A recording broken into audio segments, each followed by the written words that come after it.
صحیح مسلم شریف کے اندر روایت موجود ہے، سرکار مدینہ صلی اللہ علیہ وسلم جب معراج پہ تشریف لے گئے تو آپ صلی اللہ علیہ وسلم نے واپسی پر جب معراج کا حال بیان کیا تو آپ نے اس میں بہت ساری باتوں کے ساتھ 3 باتیں جو بتائیں میں وہ آپ کے سامنے عرض کرنا چاہتا ہوں۔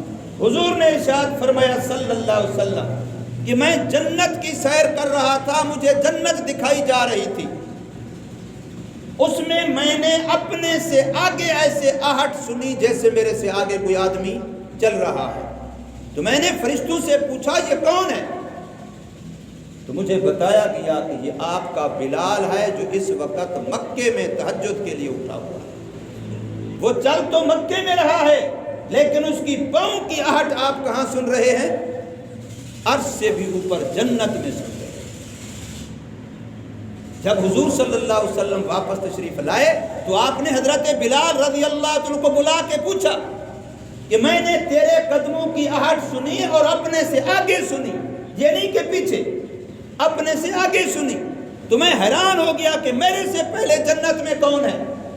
تو مجھے بتایا گیا کہ یہ بلال رضی اللہ تعالی عنہ مکے میں اس وقت تہجد کے لیے اٹھے ہوئے ہیں، ان کے چلنے کی آہٹ آپ کو فرش والی عرش پہ سنائی جا رہی ہے۔ اے بلال، تو کون سی ایسی نیکی کرتا ہے جو تجھے اللہ نے اتنا بڑا مرتبہ دیا ہے؟ یہ میں عرض کر رہا ہوں، صحیح مسلم شریف کی حدیث ہے۔ حضرت بلال نے فرمایا یا رسول اللہ صلی اللہ علیہ وسلم میں بھی خاص ایسا عمل تو نہیں کرتا، ہاں میرا یہ معمول ہے کہ میں جب بھی پیشاب کرتا ہوں تو ضرور استنجا کرتا ہوں اور ساتھ مکمل وضو کر لیتا ہوں، بغیر وضو کے نہیں رہتا ہوں، میں ہمیشہ با وضو رہتا ہوں، جب بھی وضو ٹوٹا پھر وضو کر لیا، جب بھی وضو ٹوٹا پھر وضو کر لیا۔ ایک یہ بات، دوسری بات میرے اندر یہ ہے کہ جب بھی میں وضو کرتا ہوں تو اس وقت میں تحیۃ الوضو کی 2 رکعت نفل بھی پڑھتا ہوں۔ اس عمل پر یہ حضرت بلال رضی اللہ عنہ نے بتایا تو میرے آقا نے تائید فرمائی، فرمایا کذالک، ہاں بس یہی وجہ ہے جس کی بنا پر تیرے قدموں کی آہٹ میں نے جنت میں سنی۔ اب اس میں کیا ہے، باقی ہے کہ نہیں ہے؟ باقی ہے۔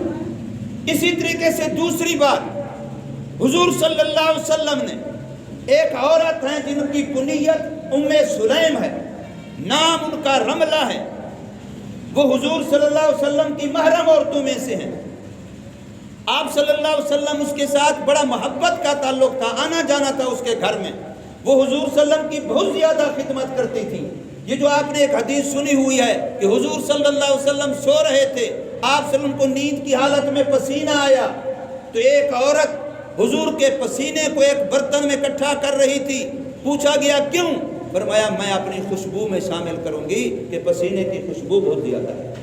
وہ یہی عورت تھی حضرت ام سلیم، یہی وہ عورت ہے جس نے اپنا معصوم بچہ حضرت انس حضور صلی اللہ علیہ وسلم کی خدمت کے لیے وقف کر دیا تھا بغیر تنخواہ کے۔ 10 سال اس بچے نے حضور صلی اللہ علیہ وسلم کی خدمت کی، نوکر بن کے رہا، کوئی تنخواہ نہیں، وہ اسی عورت کا بیٹا تھا۔ یہ حضرت ام سلیم اس کو آ کے حضور بتلا رہے ہیں، اے ام سلیم میں نے رات معراج کرتے ہوئے جنت میں چلتے ہوئے آپ کو وہاں دیکھا ہے، اریت المراتا، یہ حدیث ہے، میں نے دیکھا ہے آپ کو وہاں جنت میں۔ تو حضرت ام سلیم کا جب عمل پوچھا گیا تو وہاں بھی یہی آتا ہے، اتق اللہ، وہ زیادہ اللہ سے ڈرنے والی، بڑے تقوی والی تھی اس وجہ سے، وَأَطْهَرْ، اور زیادہ پاکی کا خیال رکھنے والی تھی اس وجہ سے، وَأَصْدَقْ، اور اپنے ہاتھ سے صدقہ خیرات زیادہ کرنے والی تھی اس وجہ سے۔ تیسری بات، رسول اللہ صلی اللہ علیہ وسلم نے حضرت عمر رضی اللہ عنہ کو بلایا کہ اے عمر، رات میں نے معراج میں جنت کے اندر چلتے ہوئے ایک مکان دیکھا ہے، بہت اچھا تھا، میرا جی چاہا ہے کہ میں اس مکان میں جاؤں۔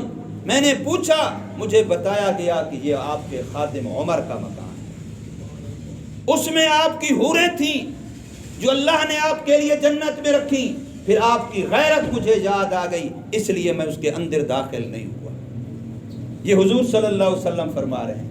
اور حضرت عمر کتنا پاک باز ہیں آپ کو پتہ ہے؟ پردے کا حکم نہیں آیا تھا، مرد عورت آپس میں پردے کے بغیر آمنے سامنے ملتے جلتے باتیں کرتے تھے. تو حضرت عمر وہ شخص تھا جس نے خود آ کے حضور صلی اللہ علیہ وسلم سے فرمایا کہ مجھے اچھا نہیں لگتا کہ میری نگاہ غیر محرم عورت پہ پڑے اور غیر محرم عورت کی نگاہ مجھ پہ پڑے. کوئی مرد غیر محرم اجنبی بیگانی عورت کو دیکھے، عورت مرد کو دیکھے، مجھے اچھا نہیں لگتا، میرا جی چاہتا ہے کہ پردہ ہونا چاہیے. ابھی تک قرآن نہیں آیا تھا، ابھی تک پردے کا حکم نہیں آیا تھا. یہ ان کی اپنی اندر کی طینت تھی، پاکی تھی کہ میری آنکھ پاک رہے. تو اللہ نے حضرت عمر رضی اللہ تعالیٰ کی اس خواہش پر پردے کا حکم نازل فرمایا. حضرت عمر رضی اللہ عنہ کی اس خواہش پر اللہ نے پردے کا حکم نازل فرمایا. اب ان چیزوں سے آپ دیکھیں کہ جو تینوں چیزیں معراج کے موقع پر جنت میں سرکار مدینہ صلی اللہ علیہ وسلم دیکھی ہیں، ان تینوں کا تعلق بھی پاکی سے ہے. اس لیے میرے بھائیوں، پاکی اسلام میں